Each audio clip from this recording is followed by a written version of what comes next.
Hello. This is State Representative Rita Mendez, and I am here today with another show, Brockton to Beacon Hill, with a very special guest, especially because he lives in my district, and it's so nice to have Brockton people joining at the show, especially someone so special as David Price. And tell us, the audience, a little bit about you and what you do, and what we're going to be discussing about today. Okay. Thank you very much, Representative Mendez. It's great to be here. And I love living in Brockton. I own a home on Oak Street. But to tell you a little bit more about my background, I work at Boston College Law School in a program. It's called the Initiative on Land, Housing, and Property Rights. And what that means is working with communities like Brockton, with communities who have been denied the right to own a home historically or have been targeted for predatory loans, to help people own property and hold on to it and not lose it and build wealth for their families, but also to be able to access affordable rental housing, because that's also an important right, just the right to live somewhere where you can afford the rent, and the rent's not going to be jacked up, $500 on little notice. So we try to work in researching these issues, on policy, working with elected officials like yourself to figure out what are some laws that could really help people, low, moderate income, middle income people in communities like Brockton to stabilize their housing situation, whether they're owners or renters or they want to become owners. We also want to train law students to work in this field. We actually created a new, they call it a concentration at the law school that goes on your degree on real estate and community development law.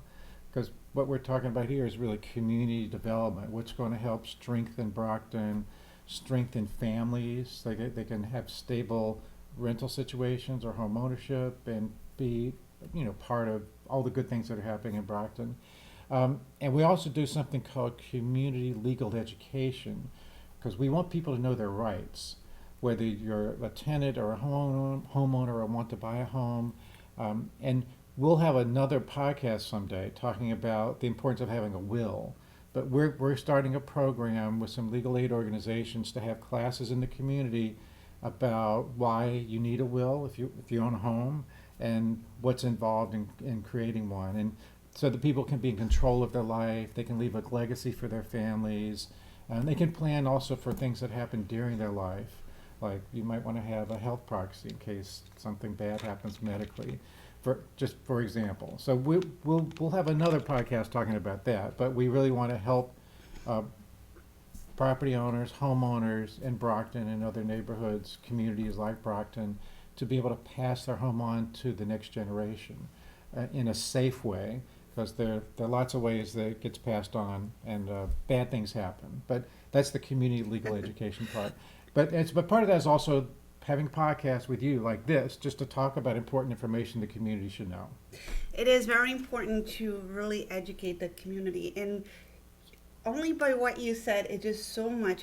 Always, we've known in history that owning a home for communities like in Brockton, Yes. is your way to own that American dream, is your way to pass on that wealth to the next generation, is very important for families and communities. And more we've seen the multi-generational homes where we have the grandmother, the mother, the kids, the grandkids, they're all living in the same property, in the same house, because people just can't afford anymore to really own their own space, and whether they're renting or if they actually own it, it's like the entire family pretty much living together. So they're overpopulated, and that really showcased in Brockton, especially during COVID, when we were supposed to quarantine, we were supposed to keep our distance, we were supposed to make sure we were protecting one another. Brockton was one of the places that was mostly affected in the Commonwealth of Massachusetts because of the fact that we have these multi-generation homes, and that is just one example of that, even in healthcare, and how people just living in these crowded spaces, and the cars all parked on the streets, and people not having access to really having that space for their families because they're all just living together. Yeah. And the rental prices, We Right. could talk about that alone because that is a lot. When we have the landlords just increasing the rental prices, and then you go to housing court, it's mainly the landlords that are represented. So if you are able to create a project with new lawyers, they're getting them passing the bar Right. and they're becoming Right. attorneys. They E- be able to represent also Exactly. the tenants. Yeah. That Like, voice. and you're a great example. Like you come from the community, you became a lawyer, you're looking out for people in the community, and but not everybody who goes into law does that. And part of it because they don't know how. They may think the only thing they can do is make money to pay off their student loans, but you can do, even if it's just pro bono, you can do a lot. But you could also have a regular practice that really helps people in Brockton. You need to be creative, like I do. I practice immigration law, and it's Mm-hmm. a special immigrant juvenile cases, which is the unaccompanied minors. They obviously don't have the money to pay you up front.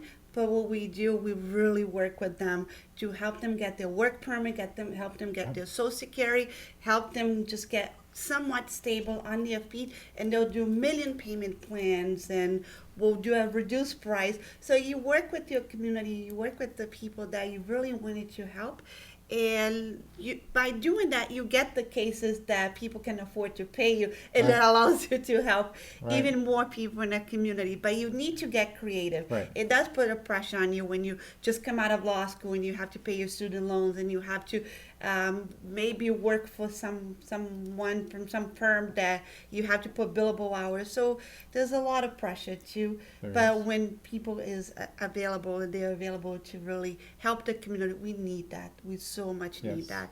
that. So what you do is amazing. So you're the perfect person that talk about housing today, and Yeah. that's what we're gonna be just really not even getting to the nitty gritty of it, but at least about the issues and what is happening in the Commonwealth of Massachusetts.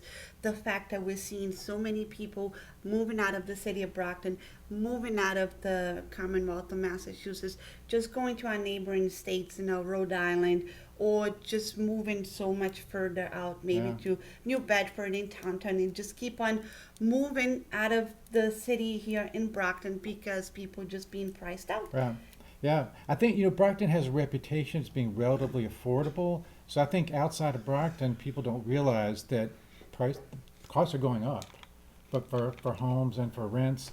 And and I'm curious what you see in terms of rental housing. I looked up what HUD considers the fair market rent in Brockton. So like for a 3 bedroom, it's about $2,500. No, actually, it's almost about $2,500. And that's a lot for a middle income, moderate income family. But do you see rents at that level or even higher? Yes, and when you say that people outside of Brockton think that Brockton is affordable, if you own a property maybe or you rent in the Boston area, then you're moving it to Brockton. Then compared to that, oh yeah, Brockton is more affordable. But then it keeps our prices much higher because the bidding process. If you're selling a house in the Boston area that costs so much more money, and you made some profit, and that now you're buying in Brockton, then you're going to be putting bids even above the appraisal price, and people are paying out of pocket Yeah. because they just need to find a place to live. We don't have enough homes and properties on the market, Right. and now it's creating this whole bubble. That's a good example of how the housing crisis affects everybody in Massachusetts. Even we have a problem in Brockton, but part of it is people, like you were saying, from the Boston area realizing that it's more affordable here, so they're bidding up prices. More land space. Yeah, There yeah, you yeah, got backyard, yeah, green yeah. space. It's a great city, great communities, and you can just hop on a commuter rail. Yeah. You go to work and you make more money if you're working in a lot of people in Brockton cannot afford to really work in Brockton, so Yeah, they have yeah. to commute and work in Boston. Yeah. So for them to come back and be able to afford the prices, and as to the rental prices, you just see it keeps on increasing. So it's very unaffordable for people to be able to find a $1,500 apartment for them to rent. Yeah. That's almost maybe a 1 bedroom. You'll be able to get for that if you're lucky. But even a 1 bedroom, 2 bedrooms, they're definitely around the dollars at least, and it's very expensive because if it's a single mother, a single parent, and they got a child, they need at least two bedrooms. And if you're paying $2,000 for a two-bedroom, it's not affordable for people. That- People are struggling. That's People are right. struggling. That's right. And struggling means, well, this gets to what's an affordable rent. And we know people are struggling. And one way we measure it is if you're paying more than a third of your income for rent, then you're cost burdened, is what they say, which means you're having to choose sometimes between groceries, the rent, electricity, childcare, clothes for your kids, that people shouldn't have to choose between those things. So, And we're talking about people that work 40 hours yes, per week yes, in the workforce, and right, they've educated people, they've got a degree. It's people that if they work 40 hours per week and they're looking to afford a two-bedroom for their family, it's becoming right, very unaffordable. It puts on that pressure, and then you have car issues, and if your car breaks down, right. then that's something you're not budgeted for. Maybe you didn't save That's for, right. and now we're having this population that are not saving up for retirement. They're not Yes, protected. that's It right. just keeps on piling up, Right, and right. all that people need is a safe space for them to be able to sleep at night because they're working all day, Right. and for their kids to be able to have a safe neighborhood. And it keeps on piling up. So this is an issue. Yeah. We know the governor sees it as an issue, and she's been very proactive from the very beginning, saying we need more housing, we need housing production, we need to make sure we build up more housing, we need to have more affordable housing, and we just passed at the House, but it has to go through the Senate to the housing bond bill, and that really looks to address, because we in Massachusetts we have public housing, but we know the issues with the public housing too, which a lot of them needs work to be done, and we can't rent it, we can't help people because they are just vacant, and we had reporting on that, we had criticism around that, and when you're a new administration, you're just picking up from the previous administration. Yeah. Now you have to do an assessment, now you have to do evaluation and see what will be the quicker to get fixed up and put it out there for people, because we know we have a huge wait list and it keeps on adding up. So That's right. That's right. there's money that we're putting in a housing bond bill to address fixing up for that, and we have that same issue here in the city of Brockton, which the Brockton Housing Authority is waiting for that money to come in, because I do go to my high rises, I do go to my senior centers, I go to visit them, and you do see they all complain that their place does need to Yes. be renovated, does need to be kept up. It's the conditions are not great. Right. They're doing the best that they can with the money that they have, with the abilities that they have. It's amazing work, but it's just really that funding that we need to put Right. towards And, this. and you and I were talking about this. There's about 400 units on Montello of public housing, and the cities. But one thing it's important to understand for our audience is that it takes a long time to plan, to get the money together to fix up property or to build new property. That you have to have all kinds of studies, architects, funding applications, and then you have to wait in line. So the city's done their job. They've gotten in line for the money to fix up these 400 units, but they're in line. But the great thing about the bond bill, the Affordable Homes Act, there's a much more money for public housing. So fingers crossed, Brockton will get some of that new money so that these 400 apartments can be fixed up. And as you said, some of them are vacant. So people should know, like, your city and your elected officials and the community, they aren't just sitting on their hands. They've been working hard, and thankfully, at least the House has passed the bill that's going to get more money, and let's hope the Senate passes it so that those housing units get fixed up in Brockton. Yes, Okay. and also we have the huge, I think it's pretty much every community in Massachusetts regarding the homelessness population, that we've seen an increase with that.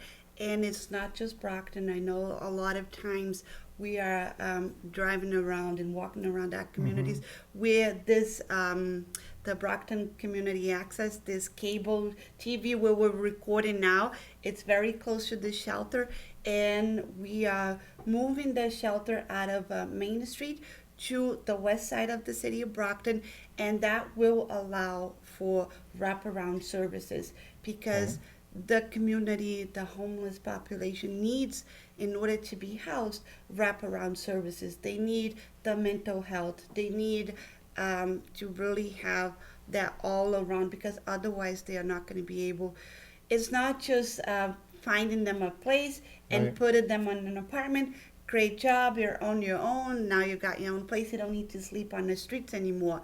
They really need to have the services. Right.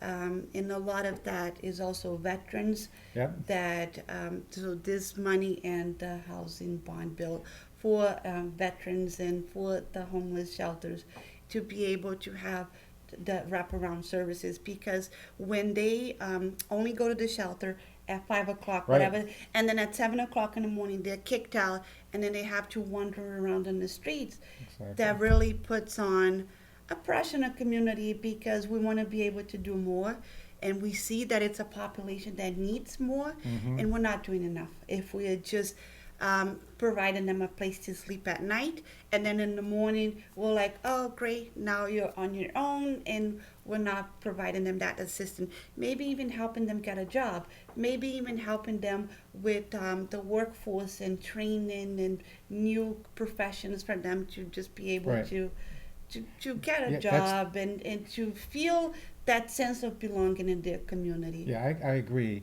And I would say you have to have the wraparound service, as you said, to stabilize folks who've been homeless so they can deal with all the issues in their life and have a place to be during the day and supports. And I would say for folks who live across Brockton, if you hear about a housing project, a development that's going to have some housing for homeless folks, some people say, oh, I'm against that because I don't want more homeless people coming to Brockton. But that's the solution. That's not causing the problem. People should understand that the housing with wraparound services, that's what we need to build and fund and do more of to get people off the street. So if you hear about housing with wraparound services for the homeless, that's the solution. That's not going to cause the problem. But a lot of people have it the other way around, and they sometimes when they get the facts when they go to community meetings, they can change their mind. But I just want people to keep that in mind that that's something we should be welcoming, the wraparound services that comes with housing.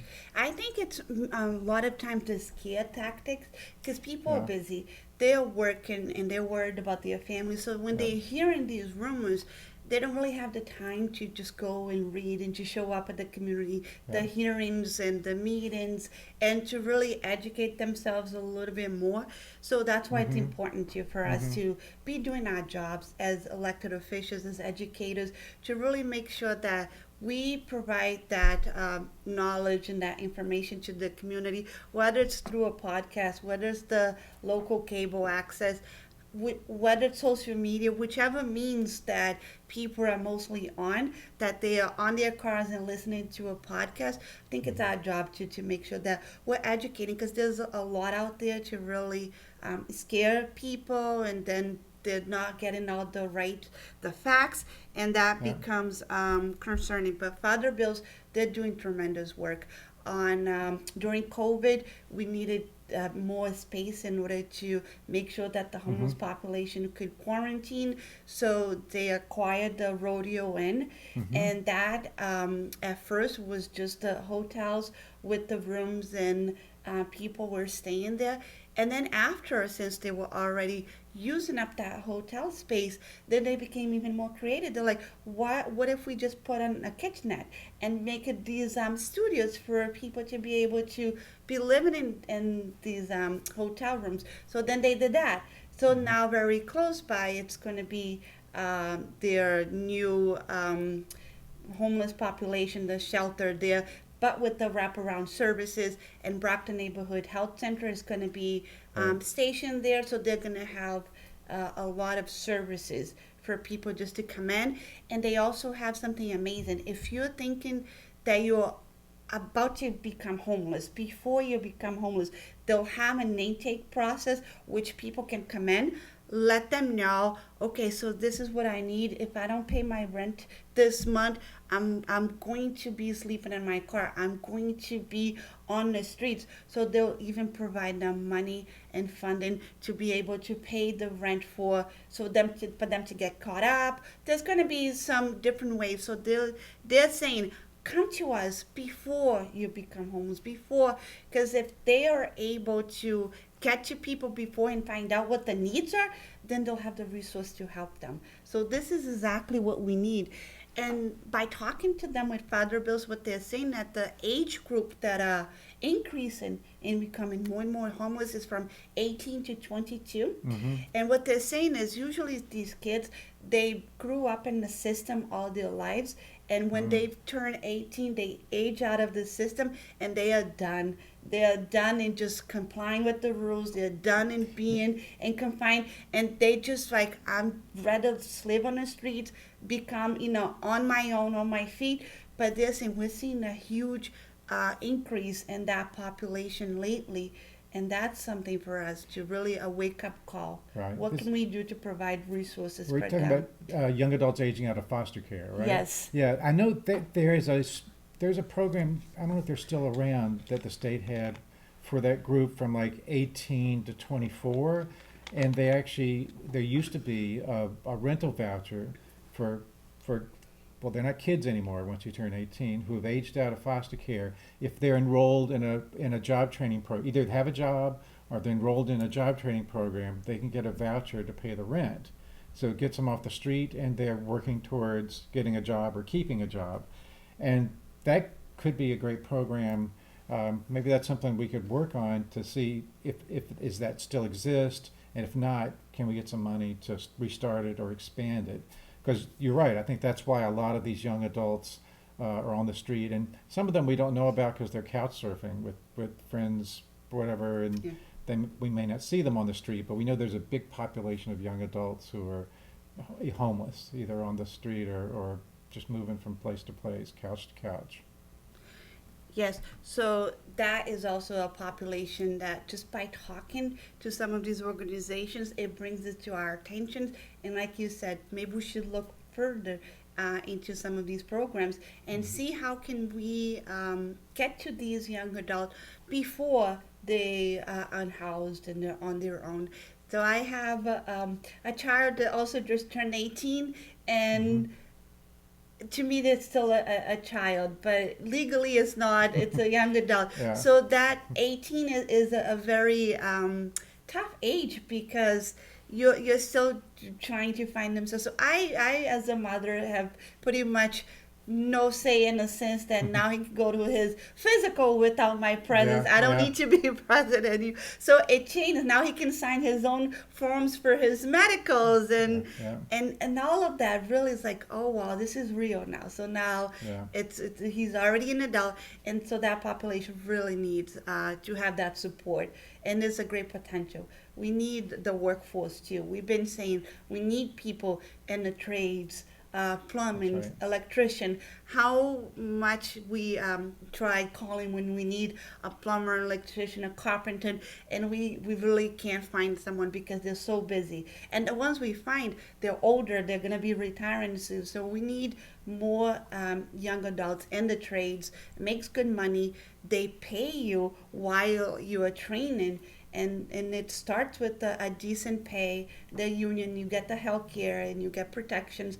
So if you are able to get the unions and to work with these young adults and provide them their safe space where they can be able to learn a trade and support themselves. I think this is what we're all about, just providing resources for people, connecting people, and giving them that sense of belonging that they can do it. No matter how life tough was, that now they can actually do something Right, for right. themselves. And To help do that, we need good job training programs. There are a couple that I know about. Job Corps is one, if people don't know about it, is a great job training program for young adults.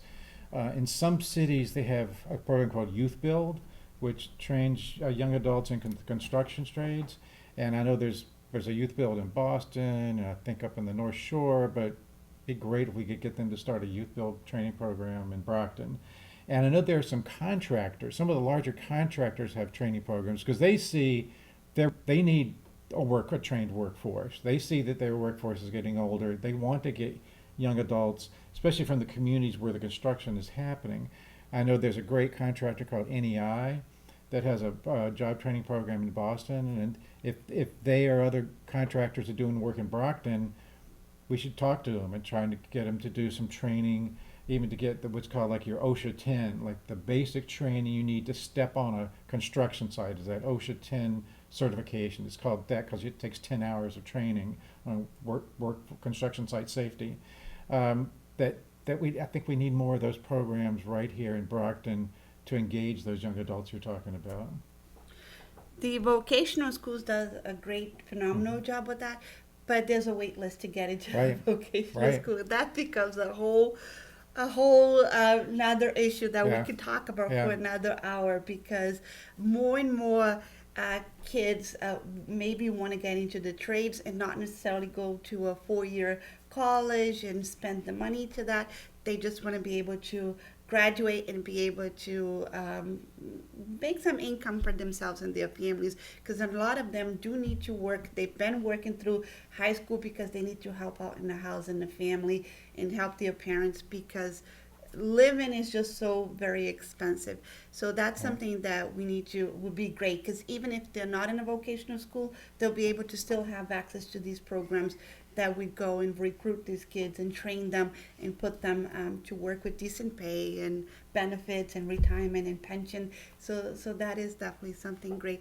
I know it's hard to believe, but our show is almost coming to an end. So I Okay. will give you the moments so that you can say more things that you're working on, what you're hoping to see in the future, what you think that we're doing so far as a Commonwealth, because we really have to remember it's not a state, it's a Commonwealth. We're here for that well-being of all of us. So how That's can we right. do better? What we're doing that you're thinking it's great, but Hmm. areas that we also need to improve, and we're heading in the right direction. But Yeah.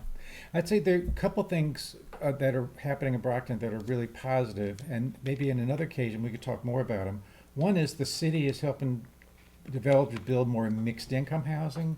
It used to be buildings were either all affordable, like all low income or all market rate, but there's some great examples of mixed income projects in Brockton. Like the building, it's called Sycamore on Main, but people know it because the Brockton Brew Company yeah, has, Brockton beer. yeah, Brockton beer is there. That's mixed income. It's got some market rates, middle income, low income. We need more of that, and there's some other And the developers who are doing first that. floor is a retail, Yes, and they have a great relationship with the tenants. So they'll have events, they'll hold events. The tenants, so it's really a great neighborhood, and I'm there all the yes, time. They yep. do a phenomenal job. They are, Yes. and I believe that NeighborWorks Housing Solutions was the developer. That's a model that they've done, but there's some market rate developers that have also done mixed income housing and fixed up some of the older industrial buildings that you see along Montello and other streets, and so we need more mixed income housing, and we also need more opportunities for home buyers, and that on maybe on another podcast we can talk more about that, but let's take note now that the city has a great program for first-time home buyers. They do it in partnership with NeighborWorks Housing Solutions. And they have the down payment Yeah, assistance yeah. program. It can be up to $15,000 in down payment assistance, which is really sometimes that's the biggest obstacle for buying a home.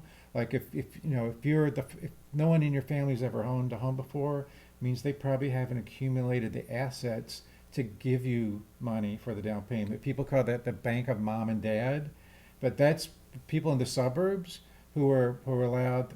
Back in the day, remember, the suburbs were kept all white by exclusionary zoning and by racial covenants. This is after World War II, so all the veterans who came back who were white could move to the suburbs and buy homes.